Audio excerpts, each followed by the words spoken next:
will be talking about some of the work that he alluded to this earlier in his earlier presentation, that there is work about how to deal with energy codes and the relationship with HERS raters, and he's going to be talking about some of the issues related to that. It's the state of Iowa.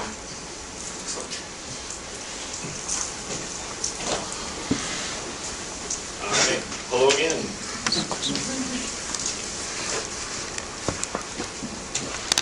Before I get into the actual third-party questions and HERS rate, I'm going to give you a little bit of background on the state of Iowa. The state of Iowa has had an energy code in place since 1977. We currently have the 2009 IECC in place. We are a hybrid home rule state where we have a minimum energy code statewide, but building codes, mechanical codes are a home rule, and they're adopted at the local, the city and county level. The energy code applies to all construction except the renovation of 1- and 2-family dwellings, which is specifically exempted out of the statute. And one key thing in the slide is political subdivisions are responsible for the enforcement of the state energy code for any construction which they oversee. And that actually took the Attorney General to provide a formal opinion on that, since we were challenged by many cities on if they did code enforcement, did they have to enforce the statewide energy code. And again, it's a minimum energy code, so they can't go less, but they can amend it up if they so choose. Another bit of history on the discussion of third-party raters and third-party inspection is back in 2007, the Iowa legislature passed a law that developed the Commission on Energy Efficiency Standards and Practices. This was a 13-member commission, had a variety of stakeholders, from utilities to home builders to code officials to architects, engineers. Basically anybody that touched the energy code pie was invited to come and explain their view on energy codes. And the commission really studied applicable standards, enforcement recommendations, building labeling systems, that sort of thing. And it really focused on getting the compliance rate up and what could be done to enhance energy code enforcement throughout the state. Because the state of Iowa did a really good job of adopting energy codes, but we've never really done a good job of enforcing energy codes. And we still have a ways to go, but at least our major jurisdictions are starting to get interested and starting to comply. But one of the key recommendations of this commission's report was the implementation of a third-party energy code inspection program, which would be selected or administered by the state building code commissioner.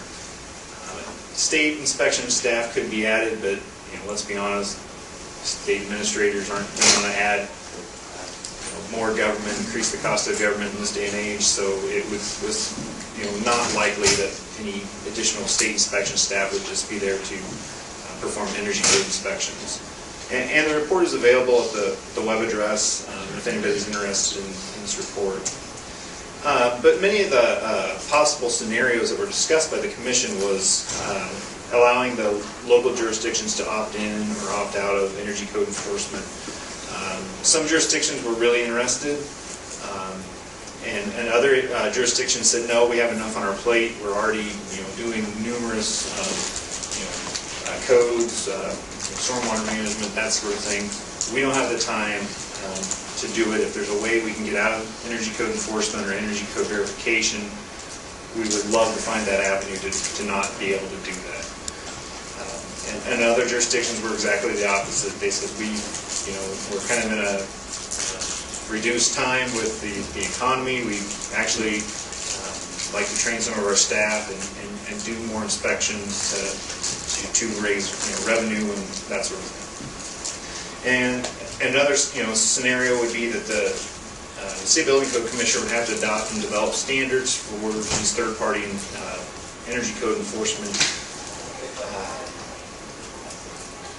inspectors, and really this would just be their two main objectivity throughout the process. Some of the advantages using third party was training of existing inspectors has been difficult. We have offered training throughout the state. It hasn't been as well attended as we'd like. Some jurisdictions still show resistance to enforcing state mandates without having, additional resources, that sort of thing. There's just a lack of resources at the local jurisdiction level, whether that be, excuse me, whether that be they're just spread too thin in terms of all the already required code requirements they have to inspect for, or they just didn't have the staff, period, because maybe it was a one-man shop or something to that degree. And energy code has become more complex and it's requiring more specialization in terms of knowing all the compliance paths, knowing what products work, what don't, what doesn't, that sort of thing. So again, many cities have started to use HERS raters for energy code verification in Iowa. Not really enforcement, because the cities would still have the enforcement power, but really they're using the HERS rater for verification to show that the builder has demonstrated energy code compliance. This allows the building department to not hire additional staff. They have a specialized user that's performing on-site testing for blower door and duct blasting testing, and they're providing results where a building official is not going to provide that level of detail in an energy an average energy code inspection. And also these homes are getting increased energy code features that they probably wouldn't get otherwise if they didn't have HERS raters on board. Some of the pitfalls that we've heard from local jurisdictions on the use of energy HERS raters for energy code verification was, not every HERS rater is going to see the exact same plans the exact same way. So when they enter into their REM rate software, that could be the way they enter their wall assemblies could be different. The way they provide their inspections could be different. I mean, that's just human nature. There's always going to be somewhat of a lack of consistency. The conflict of interest issue was brought up at certain times. For the most part, most of our HERS raters within the state are really a true third party, where they don't work for a contractor, they don't work for a mechanical contractor. They're truly a third party a rater providing that service. There are some that were employed. It was the installation contractor that also doubled as a HERS rater, and the mechanical contractor that also doubled as a HERS rater. And there's that conflict of interest that's really out there. No one knows if it really is or isn't, but anytime you have somebody kind of grading their own work, there is opportunity there for a conflict.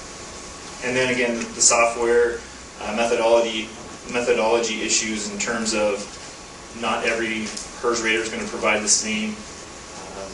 They're not going to see the same plan the same way, or some of the HERS raters early on, until the cities were really getting educated, were maybe providing the wrong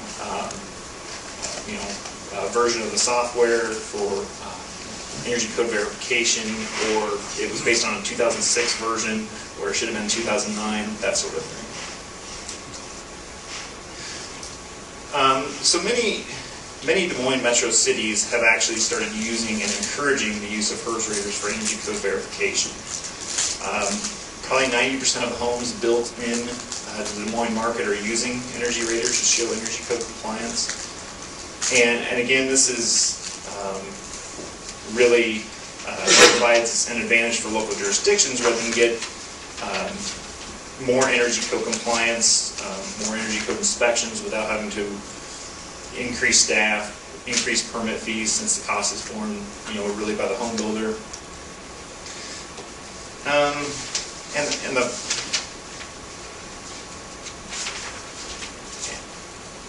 And some of the cities that actually, as they've gotten more educated on the use of HERS raters, they've kind of refined their processes in terms of inspections. Where some cities were just allowing the use of HERS raters without really asking any questions. Some have begun to at least do some spot check audits. Some have asked for plan review and inspection logs, so they want to know when the inspections took place, was there any deficiencies found, that sort of thing. And all have begun to kind of create a common sense of documentation for the process. So many of the jurisdictions are asking, they have to have the run rate energy report, the full report at the beginning of the plan review before a permit is issued to show the plan meets the energy code. And then at the end, before they issue a certificate of occupancy, they're asking for that energy code certificate to say that this home meets the 2009 International Energy Conservation Code.